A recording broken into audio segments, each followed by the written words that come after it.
Bonjour à tous, bienvenue dans votre 12-13. Au sommaire ce midi, d'abord, cette nouvelle vidéo choc de l'association L214 sur les images.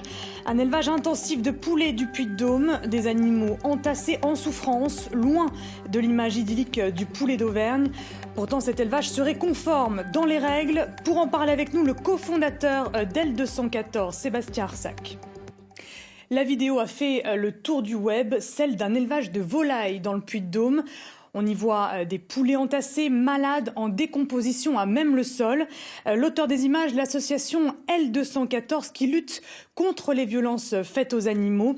Juste avant de poser quelques questions à notre invité Sébastien Arsac, le cofondateur d'L214, on va rejoindre notre journaliste Brigitte Kantz. Elle se trouve près de l'élevage concerné. L'éleveur de Solignat a décidé de réagir en portant plainte pour infraction contre L214 qui a publié hier cette vidéo choc. Philippe Mallet, éleveur depuis 26 ans, dénonce la méthode de cette association, une méthode qualifiée de nuisible. Très choqué par cette vidéo, l'éleveur a préféré réagir par écrit. Dans un communiqué, il se défend de toute maltraitance. « Je n'ai, dit-il, aucun intérêt à maltraiter les animaux ». Autre mise au point, l'élevage est régulièrement contrôlé par les services de l'État et respecte les normes françaises de production.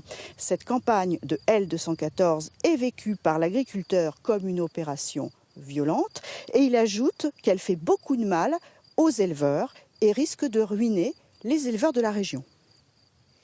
Sébastien Arsac, bonjour. Je rappelle donc que vous êtes le cofondateur de l'association L214. Une petite réaction par rapport à cette déclaration de l'éleveur? Il a décidé de porter plainte? Oui, je pense qu'en fait, le fait d'avoir exposé comment ça se passait à l'intérieur de cet élevage-là, c'est pas quelque chose qui est très montrable au grand public. J'imagine même les gens dans la commune peut-être se doutaient pas qu'il existait un élevage dans lequel étaient entassés 50 000 poulets, 22 par mètre carré. Donc je comprends sa réaction évidemment, mais l'idée c'est pas forcément de pointer du doigt cet éleveur en particulier, c'est d'initier un débat. Et pour initier un débat, il faut qu'on puisse montrer des images qui ont été tournées ici et maintenant, pour qu'on puisse se dire c'est dans ma région. Et du coup, ça permet aux consommateurs de réfléchir. Parce qu'on est loin, selon vous, des conditions de vie. On est loin de ce qu'on peut imaginer quand on lit sur l'étiquette poulet d'Auvergne. Bien sûr. C'est ce que vous voulez faire ressortir. Bien sûr, on ne se doute pas que des animaux puissent être élevés dans ces conditions. On le sait peut-être de la Bretagne, des choses comme ça. Mais quand on achète du poulet en supermarché, dans une boucherie, dans les plats préparés, il faut se dire que c'est du poulet qui vient de ce type d'élevage-là.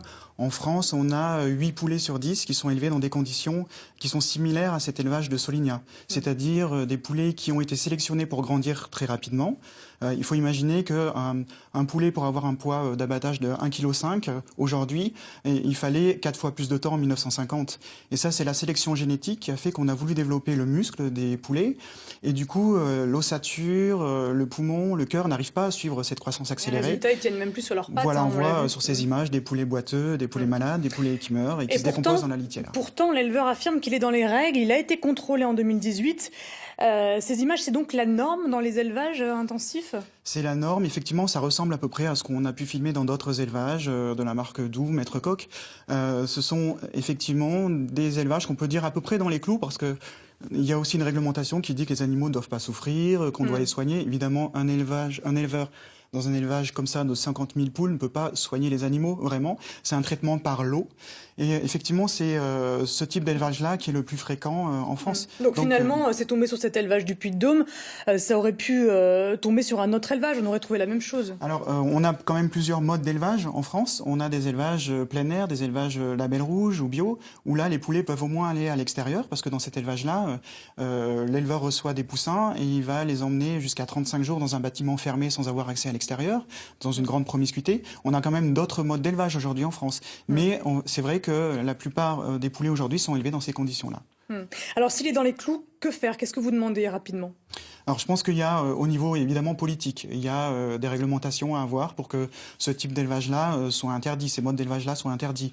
La France est le pays où on a les densités d'élevage les plus fortes au niveau européen. C'est là-dessus que vous souhaitez appuyer. Il y a ça, et puis les consommateurs, on a aussi une responsabilité. Je pense qu'aujourd'hui on consomme trop de viande et il y a une urgence à végétaliser notre alimentation et à choisir des alternatives qui existent aujourd'hui dans les supermarchés notamment. Merci Sébastien Arsac. Je rappelle donc que vous êtes le cofondateur de l'association l'association L214. Une dernière information, la préfecture du Puy-de-Dôme indique que des contrôles vont avoir lieu dans cette exploitation dans les prochains jours.